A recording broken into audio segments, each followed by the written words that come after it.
asalaamualeykum wa rahmatullahi wa barakaatu mbokki Juste Info man la seen mbokk seen xarit Adjuma Kam maa ngi dellu siwaat di leen nuyu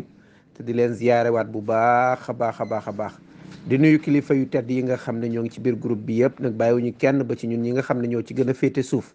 ku ci ne ñoo ngi lay nuyu di la jox sa wàccuwaay ginnaaw loolu ñoo ngi dalalaat ci suñu série de décryptage yi ñuy def ci wàllu xew-xew bi nga xam ne moo xew fële ci diggante Ukraine ak Russie seen guerre boobu nga xam ne moo xew ñu dalalaat ci tey kilifa gu mag wax dëgg yàlla nga xam ne nekkoon na fële ci consulat fële ci Moyen-Orient bi muy docteur Moussa Fall di professeur d'université di observateur waaye di écrivain aussi tey moom la ñuy dalal fii ci Juste Info su fekkee ni docteur Moussa yaa ngi ñuy dégg ñu bàyyi la nga dugg nuyu mbokki Juste Info yëpp après ñu départ salaamaaleykum wa émission bi incha rahmatullah. allah.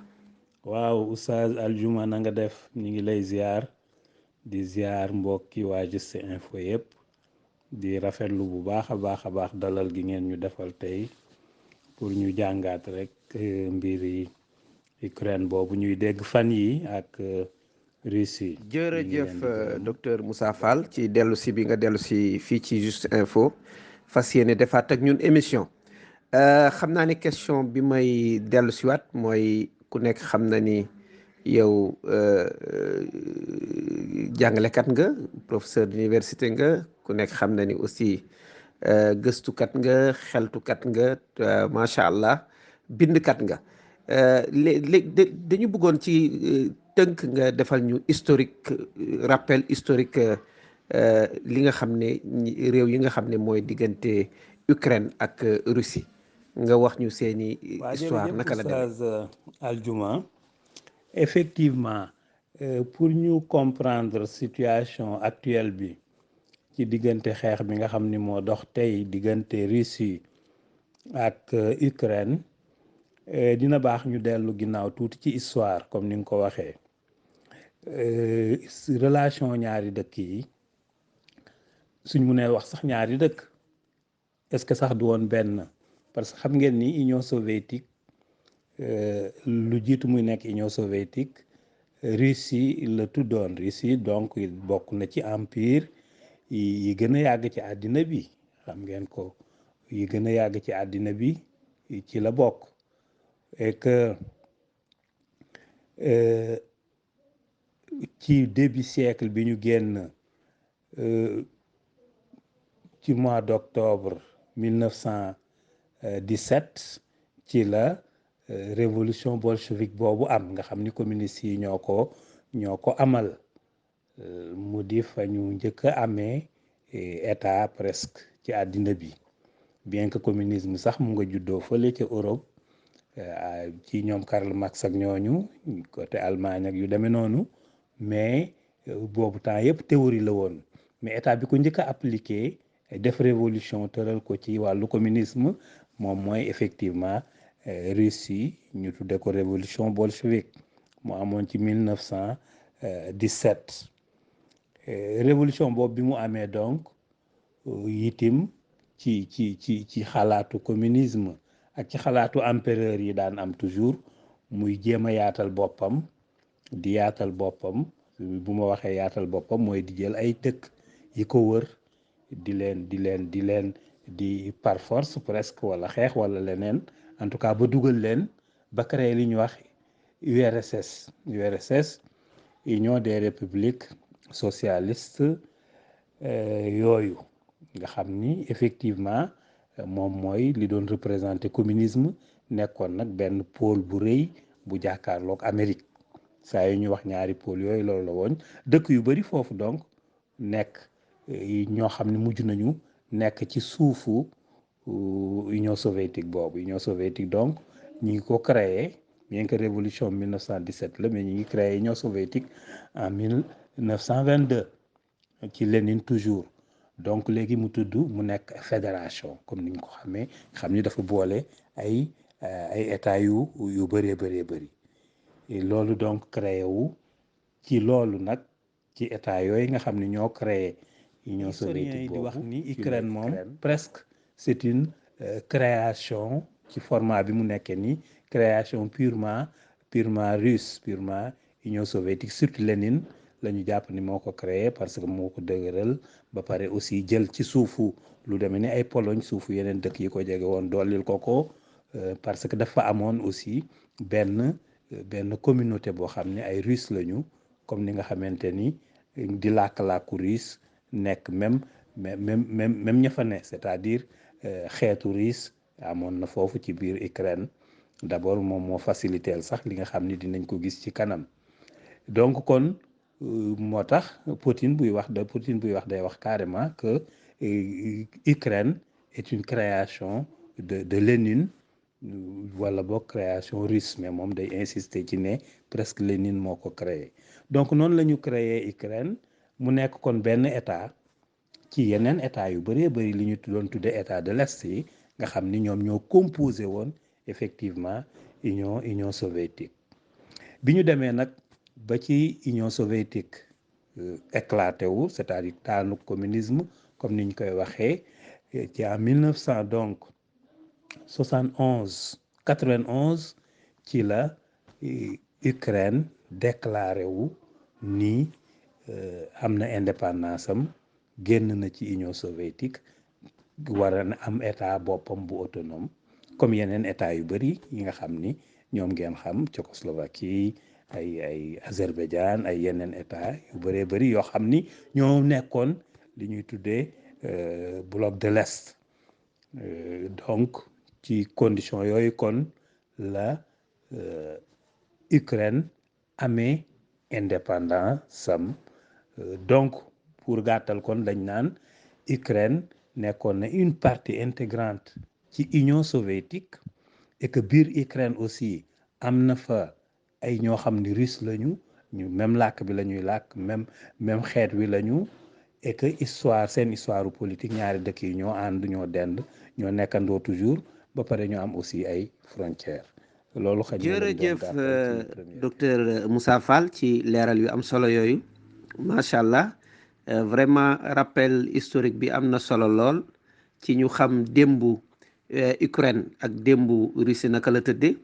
yaa ngi ko njëkkee depuis URSS depuis sa création ba ñëw aussi ci indépendance su Ukraine en 1991 muy lu am solo tudd nga aussi pro-russe yi nga xam ne ñoo ngi ci Ukraine nga xam ne bokk nañu aussi ci ñi nga xam ne ñoo ngi dooleel Russie fële ci Ukraine léegi ci loolu dama lay laaj docteur donc lan moo waral guerre bi tey guerre bi lan moo ko indi waaw lan nga jàpp ni tey guerre bi moom sëñ Adjuma c'est vrai guerre bi li ko waral en tout cas li ci gën a fés te nga xam ni moom la Poutine wax carrément te itim tubaab yi weddiwuñu ko moom mooy aussi dañuy delluwaat ginnaaw tuuti pour gën ko mun a comprendre mooy bi nga xamante ni deuxième guerre mondiale jeex na en 1945 ñu créé Nations Unies nga xam ne Nations Unies charte ba ca gën a rëy mooy dëkk ya fa tase woon surtout yu mag yi engagé ni dootuñu dugg ci beneen guerre parce que gis na ñaari guerre mondiale yi li mu indi ci ay conséquences li mu rey ci ay nit li mu yàq ci ay njariñu doomu aadama li mu tardeel ci développement doomu aadama développement àddina bi ay millions yi billions dee ci ñu ne kon daal lépp lu ñu mun a def mooy nañu chartante que ni guerre mondiale moom dootu am kon premier objectif bi gën a rëy bu nekk jubluwaayu Nations Unies ca charte ba moom mooy loolu nga xam ni dañ ko ci cité carrément ni ñun ñii di signé Nations Unies tey de engagé nañu ne dootuñu fexe ba guerre am ci àddina bi te dinañ ci jéem a musal non seulement suñu génération yi mais génération yi ñëw kon loolu moo nekkoon objectifu Nations Unies bi ñu ko defee aussi juste après aussi Amérique créé OTAN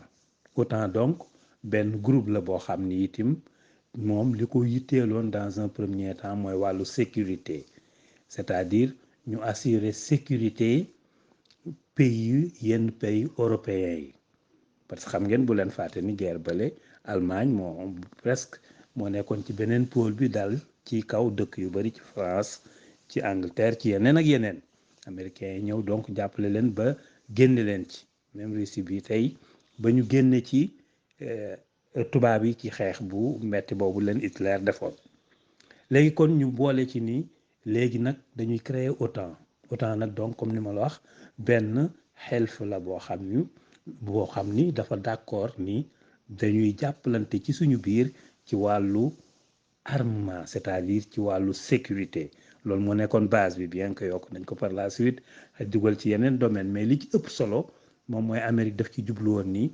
day jàppale pays européens yi ànd ak moom ci côté boobu moo xam France la Angleterre la yeneen dëkk yooyu yëpp ay Belgique yeneen ak yeneen d'accord ni dañuy bootu ci ginnaaw Amérique jàppale leen ci wàllu sécurité bañ leen a faagaagal loolu donc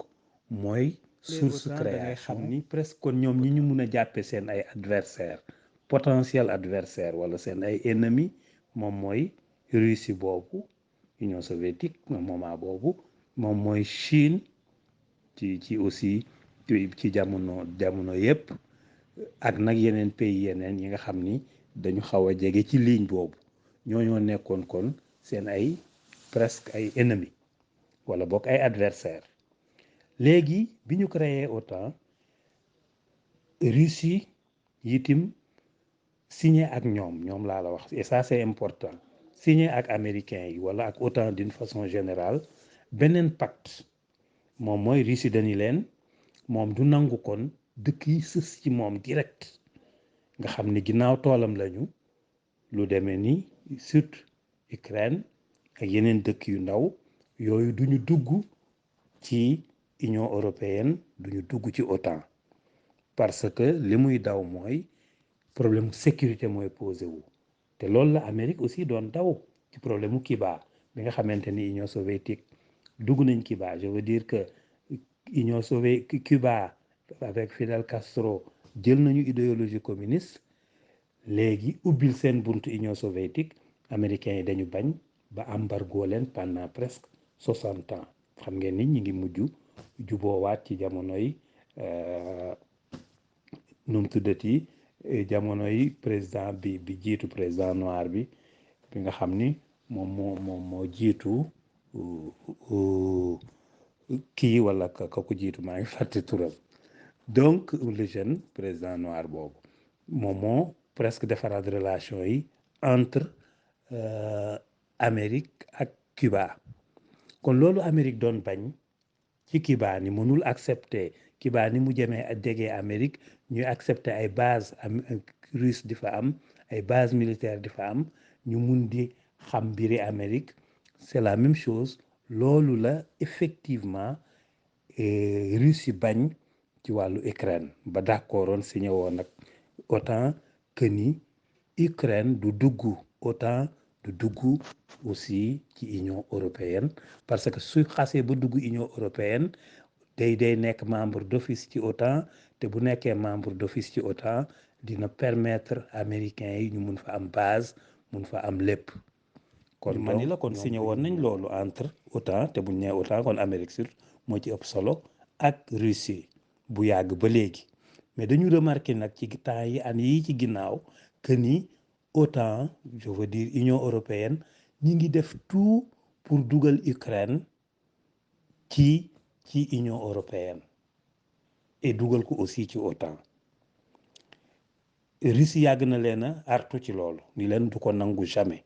parce que mënul accepter OTAN di am ay base militaire ci biir Ukraine nekk presque ci tookooru Russie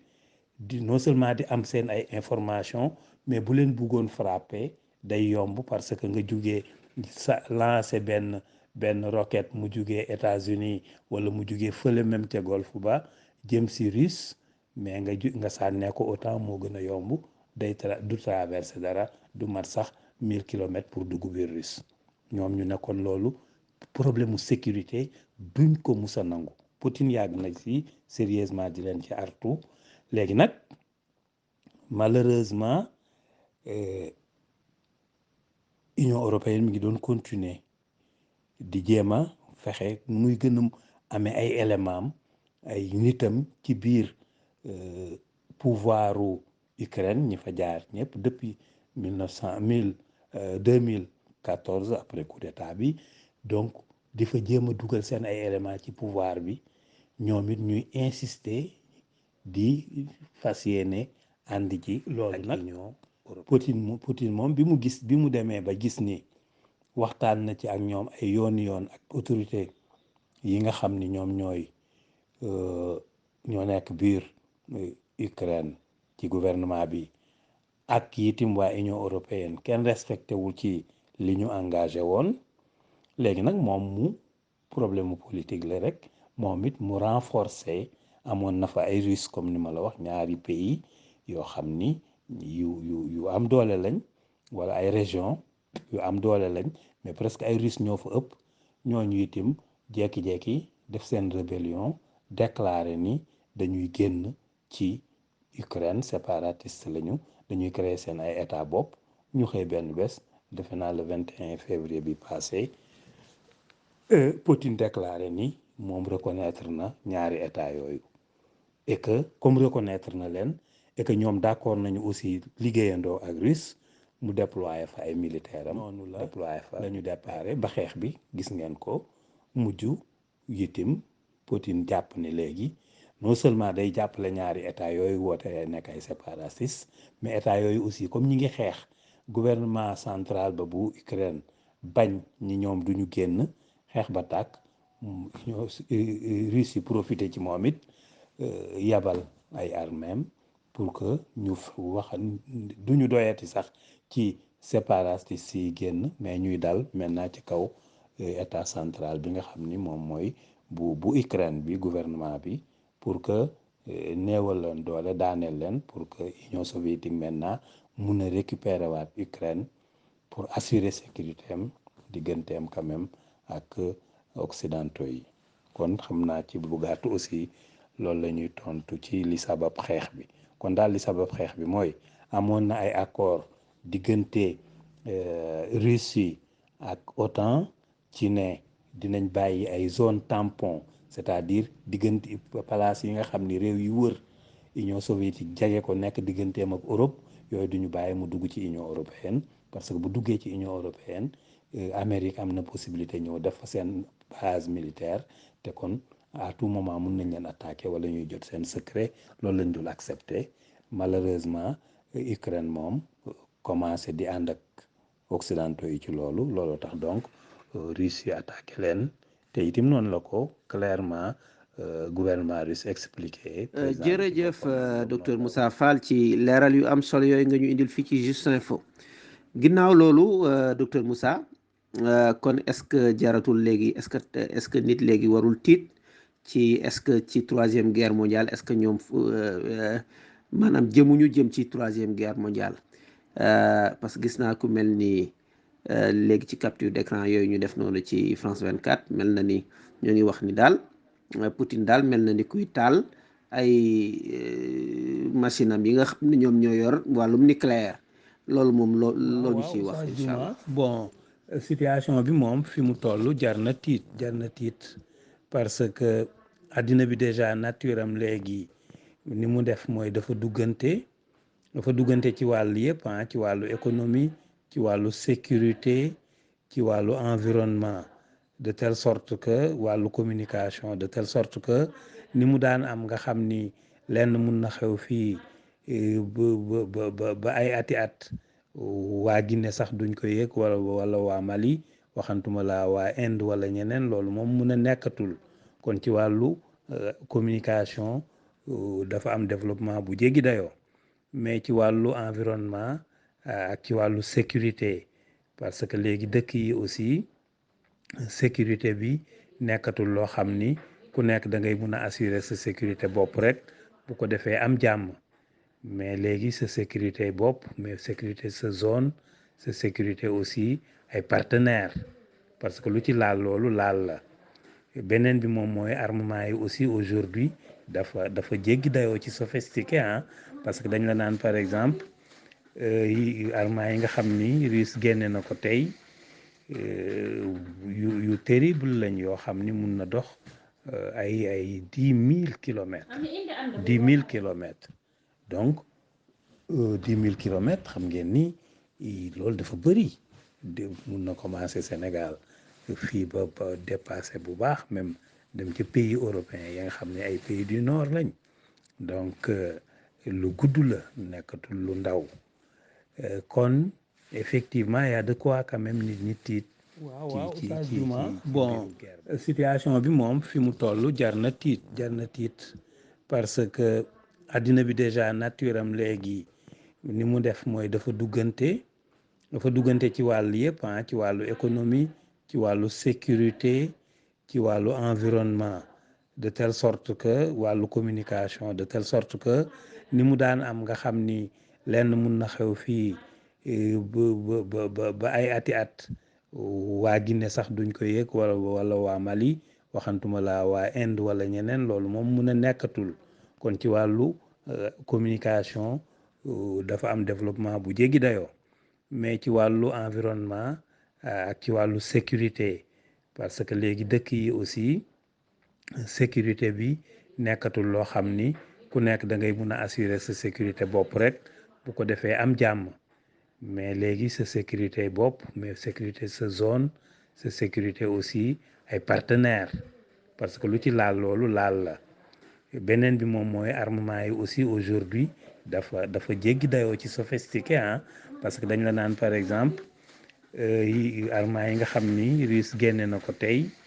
yu terrible lañ yoo xam ni mun na dox ay 10 000 kilomètres 10 000 kilomètres donc 10 000 kilomètres xam ngeen ni loolu dafa bëri mun na commencer Sénégal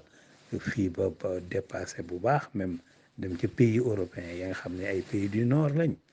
donc lu gudd la nekkatul lu ndaw kon effectivement y a de quoi quand même nit ñi tiit moom mooy ci wàllu énergie par exemple aujourd'hui Union soviétique mooy assuré presque 70% ci pétrole ak yenn gaz ak yu demee noonu pour Europe donc su fekkente ni daf ko dagg ça pose problème surtout nag comme ni nga ko waxee li ñu mujj a wax moom mooy tey Poutine déclaré na ci wàllu seen position alerte yi ñuy def que ni nañu jël bopp nucléaire yi samp ko ci arme yi bu ko laajee utiliser da koy utiliser mar d'Italie donc loolu c'est extrêmement grave xam ngeen ni fi mu nekk arme nucléaire moom presque dëkk yu mag yooyu ñëpp a ko am et que moom lañ doon bañ mu développer ba yenn dëkk yi am ko surtout dëkk jullit yi mais pour le moment États-Unis am na ko France am na ko même Pakistan am na ko bon Russie am na ko Chine am na ko donc c'est extrêmement grave moo tax quand même ñi tiit naan mun na créer guerre mondiale lu possible la mais xëy na leneen rek moo ci am moom mooy dëkk yooyu nag dofuñu aussi dëkk je veux dire que dëkku Union soviétique am kii URSS Russie dëkku européen yi dëkku américain yi kenn du yaakaar naa kenn du jël risque quand même ñuy déclarer troisième guerre mondiale parce que loolu mooy ce sera fatal pour àddina bi yëpp pour doomu aadama bi yëpp te loolu defe naa du intérêt kenn moo tax boo seetloo wax ji moom dañuy wax nii rek mais du ci sama yaakaar duñu jël risque boobu parce que léegi loolu moom suñ ci xasee ba dugg léegi dootu am ku gagné ak ku gagnéwul c'est-à-dire ñëpp tout le monde sera vaincu parce que ku ci nekk xam nga ni la nga yor soo ko sànnee àddina bi tas mara day taal yi yaakaaruma xañ ak dofewu ak intérêt tax ñaari parti est-ce que du nekk nattu aussi nattu yàlla ci kaw doomu aadama yi parce que tooñ gi bari na beew gi bari na benn dof mun na jiite benn ci pays yooyu taay fi lu demee noonu moo tax itam indiwaat li ñu tudde moral indiwaat diine xamalaat nit ñi seen responsabilité. presque li ma tontu woon loolu la am rek solo mooy daal. audio bi jiitu donc xawoon naa kon anticiper ci tontu bi mooy loolu c'est-à-dire li ma gëm enfin li ma jàpp mooy grande puissance yi dofuñu bay dugal àddina bi ci troisième guerre mondiale parce que ku ci nekk xam na ni sa moroom am na maara day taali lu war a mun a faagaagal doomu aadama yëpp de telle sorte que xëy na ñu dem ceeg seen xel boo seetloo par exemple boobu ba léegi li nga dégg presque pays européens yi di ko wax wala Occident d'une façon générale Amérique je veux dire ak Europe waxaguñu ba benn yoon ni dañuy envoyé seen ay soldats da ngay dégg rek dinañ dimbale Ukraine dinañ ko jàppale ci sur le plan économique dinañ ko dëkk yu bëri nee nañ aussi dinañu tëj seen ay frontières aériennes pour que avion russe du fa mun a dugg pour jéem ko sonal sur le plan économique ak yu demee noonu mais kenn waxagu ci quand même day dugg directement ci xeex bi parce que ay risque la mais li nga wax loolu la responsable boobu wax loolu aussi c'est pas à exclure parce que benn dof mun na fi jiite ji benn ci réew yooyu et que vraiment taal àddina bi. jërëjëf docteur Moussa Fall ci leeral yu am solo yi nga ñu indil ginnaaw loolu bëgg naa xam aussi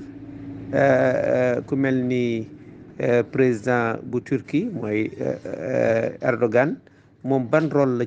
ci joué loolu moom it bëgg nañ ko xam docteur Moussa Fall ci leeral yu am solo yooyu waaye li ma jaaxal mooy li nga ne en fait yenn maanaam yenn réew yi nga xam ne ñoo ngi soutenir Ukraine yu ci bari ci ñoom jàppale bi ci kaw la rek waaye du ci suuf mooy wàcce kenn wàccewu ci militaire am bon peut-être ay sanctions la ñuy def ak ay yu mel noonu mais man je trouve que c'est plus grave docteur parce que le fait que ñu ne lu mel ni Allemagne ñu ne lu mel ni Allemagne yónnee na ay ngànnaay am na yeneen réew yu mel ni ñële aussi yu mel ni Bruxelles Belgique ñoo ngi seere robinet yi xaalis yeeg yooyu ñu ne bu ñu jëflanteeg benn banque boo xam ne bu jóge Russie la pour rek gën koo asphyxier en quelque sorte américains yi aussi ñu ne ñoom it ñoo ngi xalaat d'après toujours la presse ñu ne ñoom it ñoo ngi xalaat yónnee leen ay ngànnaay ak yooyu mais loolu est-ce que aussi mënut a pousser aussi Russie mu def loo xam ne musiba la en quelque sorte ci loolu nag laa lay posé waat beneen question di la laaj est-ce que Russie mën na tenir guerre bii tey nga xam ne moom la sumb waaw est-ce que mën na ko tenir. donc effectivement Erdogan quand même xam ngeen ni dégg ngeen ñu naan war na bokk ci ñi ñu yaakaar ñu def médiation pour jéem a wax ak Poutine pour mu arrêter quand même attaque boobu mu def bon Erdogan quand même est mieux placé pour loolu pour beaucoup de raisons xëy na dinañ tudd yenn yi il faut reconnaître que aujourd'hui Erdogan liggéey na Turc liggéey bu am solo mais au niveau de la géopolitique fexe na ba Turc bokk ci ñi nga xam ni dañu leen di déglu au niveau international surtout ci zone boobu loolu moom nag vraiment jàmbaarteem la ak politique am ak am vision bu leer ak gëm aussi li muy def wuute fi ak quand même leader yu bëree bëri surtout ci réewu jullit yi donc am na lu ko mun a may loolu li ci njëkk moom mooy comme ni ma la wax léegi dañu jàpp ni au niveau du Moyen-Orient kenn mënu faa defati dara te bàyyiwuloo Turc xalaat bàyyiwuloo surtout Erdogan depuis que en tout cas mu ñëw ba léegi commencé na di reprendre di joxaat bu baax a baax Turc place bi mu amoon ci dans le concert comme niñ koy wax des nations xam ngeen ni Turquie jiite woon empire islam musulman bi Ousmania bi pendant 5 siècles presque dirigé àddina bi yëpp nga xam ni dëkk yu Europe sax ñëpp dañ ko ragaloon ndax avancement am ak armement am ba mujj malheureusement Kamal Atatürk ànd ak tubaab yeeg xeexkat yeeg yahud yeeg franc-maçon yi ñu daaneel xilaafa gi en 1924 vraiment sonal turc aussi imposé fa système laïcité boo xam ni laïcité boo xam ni sax buy xeex diine la lu fa nekkoon luy nekk xar kanamu diine ñu dindi ko fa arrêté jàng alxuraan nodd kenn ñemeetu ko def ci arab et cetera en tout cas vraiment delloo leen ginnaaw trop ci wàllu l'islam mais quand même depuis at yi ñu génn ak arrivé le mouvement islamique surtout Erbakan après aujourd'hui Erdogan fexe na ba dellu si lu bëree bëri xëy na dinañ am beneen yoon occasion waxtaan ci xam ngeen ni gis ngeen jàkk ju mag jooju nga xam ni ab église la woon bi jullit yi ubbee Turquie avec Mohamedul Fatah ñu def ko juma pendant 6 siècles bi Atatürk ñëwee nanguwaat ko ci loxo jullit yi def ko ab musée depuis 80 ans bon Erdogan ci politique am bu set politique am bu jekk fexe na ba delloo si ko mu nekk ak jàkka jullit yi xam ngeen ne Erdogan fexe na ba écarter militaires yi aussi ci pouvoir bi la ñu amoon en tout cas ci pouvoir wàññi na ci lu bëri ak yeneen plus nag maintenant développement économique bi mu def ci biir turc muy développement bu jéggi ci wàllu imposer boppam imposer turc def na ko ci zone boobu ba nga xam ni kenn mënu faa def dara te vraiment doo ko ci boole wan na ko tubaab bi wan na ko OTAN et cetera bi ci des moom nag am na ay relation personnelle ak Poutine respecté na ko torop même estimé ko de telle sorte que yaakaar nañ ni d'autant plus que moom mi ngi ci OTAN yaakaar nañ ni moom rek lañ jàpp presque seul président bu mun a jógee ci OTAN bu mun a wax ak Poutine mu dégg ko kon Erdogan quand même est très placé pour war a mun a def médiation. jërëjëf docteur Moussa Fall ci leeral yu am solo yooyu nga ñu indil xam naa ne daanaka ñoo ngi bëgg a yegg ci cëppaandaw ga waaye dafa am lu ma xaw a jaaxal docteur parce que diggante démb ak tey dama gis ni ñaari réew ñoo ngi wax ni guerre bi du guerru ay fan. waaw sama xel dem ci 1979 bi ñuy attaqué bi Saddam di attaqué Iran en fait muy wax ni guerre bi guerru ñetti fan la 3 jours la mais finalement gis nga dem na 8 ans mu doon 8 ans de guerre tey maa ngi dégg diggante démb ak tey maa ngi dégg France à travers seen njiitu réew muy wax ni guerre bi dina yàgg te dina metti ñu gis ni jiitu réew Angleterre aussi wax na li ni mel loolu yow ci loolu yan njàngat nga ci am waaw yan njàngat nga ci am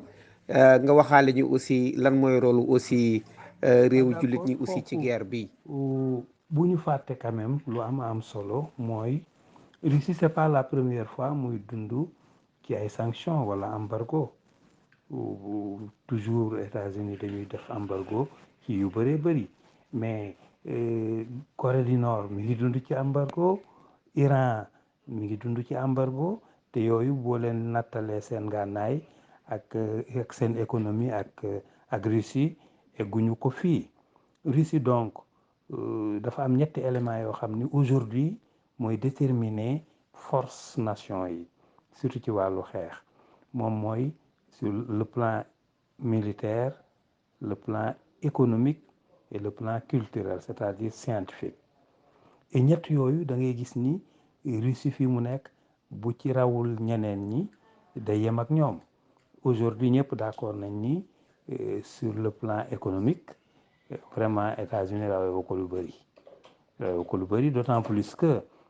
pays yi nga xam ne dañoo ànd ak Russie ñoom sur le plan économique ñoo raw foofu mu di boo jël lu demee ni Chine wala yu demee noonu sur le plan militaire moom ñëpp d'accord nañ ni Russie quand même moo ëpp armement militaire que OTAN ñu bëri loolu la ñu wax nee nañu fi mu nekk par exemple soo jëlee tête nucléaire yooyu ñuy wax Russie am ci ay plus de 6000 têtes mais États-Unis presque ay 5000 têtes la am Russie moo ko ëppale ñeneen ñi doog a ñëw pays européens ay 3000 têtes ak et cetera donc sur le plan militaire te ñu bëri nee nañ Russie génneegul li mu am lépp parce que gars yi ba léegi mënuñu ko contrôler xamaguñu exactement lan la am moo tax duñ ko ñemee dugg foofu. Maintenant sur le plan économique ñoom comme ni ma la wax moom la ñu jàpp ni ci lañ koy jéem a sanctionné mais fi mu nekk tey effectivement tey li ñu mujj a wax léegi rek ci journal bi mooy pays yooyu nga tudd Belgique Allemagne Italie dëkk yooyu yëpp aujourd'hui Pologne interdire nañu Russie muy traverser seen zone aérienne avion du fa dugg waaw loolu mooy tekki ni par exemple ci wàllu économie mun na wàññi bu baax a baax recettes yi nga xam ni par exemple aviation russe daf ko doon am mais buñ fàttee c'est en même temps noonu lay wàññee aussi intérêt yi nga xam ni Europe daf koy am parce que dëkk européen boo ci jël fi mu nekk li muy am ci ay touristes yu jugee Russie yu jugee côté boobu kenn xamul nu mu toll donc suñu bloqué Russie cela veut dire que aussi itim tourisme ga day wàññiku bu baax a baax donc comme ni ma la waxoon sànq beneen bi moom mooy waxoon naa la bi may doog a commencé que ni presque 70% ci wàllu pétrole ci wàllu gaz Russie moo koy fournir yenn pays européens yi donc loolu aussi buñ ko dogee du Russie rek mooy perte kon dañuy wax nii rek ci kaw mais ñoom ñoo gën a xam ni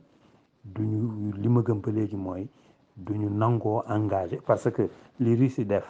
mais yeneen pays yi ko fi def yëpp gis ngeen nañu defoon Irak gis ngeen nañu def Afghanistan gis ngeen ñeneen ñooñu ñëpp nga xam ni communauté entre guillemets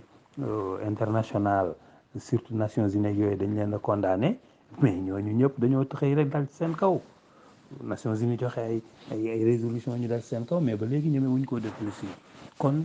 Russie li ma jàpp mooy mun na tenir bu baax a baax situation bi nga xam ni ci lañ nekk moo tax daal négocier sur le plan diplomatique. waaw xam nga moom en matière de guerre dafa bari lu ciy jouer c'est-à-dire comme li ñuy wax rek quoi daay moom mun nga koo taal mais doo xam fan la yem donc guerre mun na commencer lu tuuti mujj ëppi loxo mais en tout cas li ñu xaw a jàng rek ci situation bi posé wu mooy man yaakaaruma luy néew ak bari Occident di nangu jàmmaarloo ak Russie ci affaire bi te Ukraine moom seul quand même mënul jàmmaarloo ak Russie donc li tax guerre bi war a mën a continuer mooy pays occidentaux yëpp nangoo ànd ak moom jàppale ko ba pare yabal fa seeni soldats te loolu man yaakaaruma ko ci luy néew ak bari quand même mooy sama analyse bopp la mun naa juum aussi de telle sorte que man jàpp naa ni guerre bi mun na bañ a gudd mais aussi itim comme ni nga joxe exemple guerre Iran Irak ba nu demee nii la woon te kenn xalaatul woon mu yàgge nii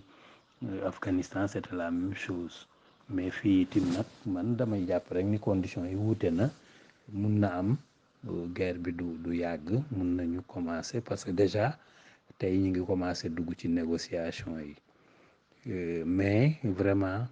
kenn mënul effectivement xaaj ci ni guerre bi dina teel a jullit yi donc seen problème mooy comme tous les pays du monde bon cette fois-ci moom man aussi yaakaaruma ni jullit yi lañ jublu ci guerre bi mais ñoom ci seen biir ñoo nekk seen diggante di xeex et que ñoom ñëpp it presque ay adversaire u diine lañ adversaire u jullit yi li leen war rek mooy préparer seen bopp booloo surtout booloo ci wàllu économie ci wàllu armement ci wàllu sécurité ak wàllu yeneen mais malheureusement da ngay remarquer ni aujourd'hui le monde musulman au niveau du leadership ci ñu ko jiite presque 3 blocs la am na bloc boo xam ne Arabie Saoudite ñoo ko jiite am na bloc boo xam ni Iran moo ko jiite am na bloc bu mujj bi nga xam ne aujourd'hui Turquie ñoo ko jiite bon blocu Iran bi am nañu chance Iran dëgër na ci wàllu technologie ci wàllu xam-xam ci wàllu stratégie ak yu demee noonu mais itim jël leadership musulman yi dama ragal ni du yomb ndax problème idéologie la c'est-à-dire la plupart des musulmans d'accord ñu xëy na ak idéologie chiite bi nga xam ni mooy doxal moom la base mooy fondement wala référence su état bu Iran loolu donc dina ko xaw a baare tuuti mais en tout cas ci wàllu xam-xam ci wàllu technologie Iran placé na trop pour waroon ko mun a jiite mais dina jafe comme li ma la wax boo jëlee Arabie Saoudite aussi itim presque la même chose a koy dal moom it presque ak topp gu mu topp lu ëpp Occident Amérique surtout tax na lu bari lu mu doon am mi ngi koy ñàkk ci réew jullit yi gën caa doyatiwaar nag li gënoon tax jullit yi topp seen ginnaaw mooy diine moom mooy nekk yore leadership bi sur le plan religieux mais li nga xam ni moom la ñu remarqué moom mooy prince bi lu bëree bëri mi ngi koy wàññi ci wàllu woowu ba bu décider débarrasser dafa quand même référence fondamentale bu état bi amoon ci wàllu diine mu koy gën a oyofal donc turc moo fi des et que laaj na donc mu gën a def ay liggéey gën a mun a am confiance sous le monde musulman mais en tout cas ci wàllu leadership moom Erdogan ci ñu gën a positionné wu aujourd'hui pour mun a jiite buloogu jullit yooyu la kon daal lii ëpp solo moom mooy il faut jullit di nekk benn il faut ñu góorgóorlu ci wàllu xam-xam il faut ñu defaraat seen économie aussi. jërëjëf docteur Moussa Fall ci wax dëgg yàlla li nga ñu indil tey ci wàllum décryptage ci guerre bi nga xam ne moo xew fële ci diggante Russie ak Ukraine wax dëgg yàlla li wolof fi di wax ni lii duuf ci nag wi xëjul ci cin wi waaye question yi ñu amoon desoon na lu bari parce que lu mel ni tudd naa fi réew yi nga xam ne mooy réewu jullit ñi parce que xëy na tey wala démb maa ngi dégg réew mel ni Tchétchénie nga xam ne moom it moo nga bokkoon ci ex URSS moom nee na moom day jàppale réew mu mel ni Russie nee na su ko joxee ndigal rek ci presse bi nee na su ko joxee ndigal rek mu dem moom it mu dugg ca guerre ba jàppale Russie ci Ukraine te muy réewu jullit loolu it munoon nañ ko laaj waaye munoon nañoo laaj aussi suñu wàll ñu nit ci Afrique naka Afrique yi lan mooy wàllam ci guerre bi ginnaaw loolu it munoon nañoo laaj it ci wàllu économie mooy économie bi aussi maanaam naka mbaar du ñu laal ci wàllu économie guerre bi mbaa du impacté dundu Afrique surtout Afrique bi nga xam ne fii la ñu nekk yooyu yëpp mënoon dañ ko laaj waaye xam nañ ni wax dëgg yàlla du ci xëj ginnaaw loolu ñoo ngi lay santaat bu baax a baax a baax a baax di la gërëm di ñaan suñu borom yàlla na yàlla barkeel xam-xam bi yàlla na yàlla sàmmal ñu la yàlla na yàlla defal la jàmmi àdduna ak jàmmi àllaaxira jërëjëf ñu bàyyi la nga tàggatoo salaamaaleykum wa rahmatullahi wa barakaatu. lay sant bu baax di sant mbokk yi ñu doon suivre waaw comme ni nga wax rek quand même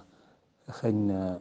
émission bi duñu mun a jël lépp daal lépp xaju ci ndax affaire bi dafa yaatu ba pare bari duggante mais li ñu ciy wax rek mooy effectivement et c'est malheureusement dinay am ay conséquences économiques parce que dégg ngeen ni déjà bari lu pétrole bi mi ngi yokk donc zone yooyu moom lu fa laal rek day répercuté wu ci économie àddina bi mais am na beneen élément bu ci am solo boo xam ne xëy na moom la ñuy tëjee moom mooy comme ni nga ko waxee ci wàllu Afrique d'abord tax na li gën a tax sax tubaab yi gën a mer surtout France moom mooy dafa mel ni Russie dafa décider maintenant pour bokk ci séddale bi parce que presque boo seetloo dëkku africain yu bëri c'est entre France Angleterre xëy na éventuellement États-Unis ñoom ñoo fay contrôler dégg ngeen déjà li xew Mali bërki demb presque autorité militaire yi bi ñu décidé débarrasser wu ci France fi mu nekk dañu jàpp ni ci dëkk yi gën a kawe yi ñuy jublu ji moom Russie la ñu ngi leen di ubbil seeni bunt bon Centrafrique xam ngeen ni looloo fa xewoon aussi bi ñu écarté France ci Russie la ñu joxe seen bopp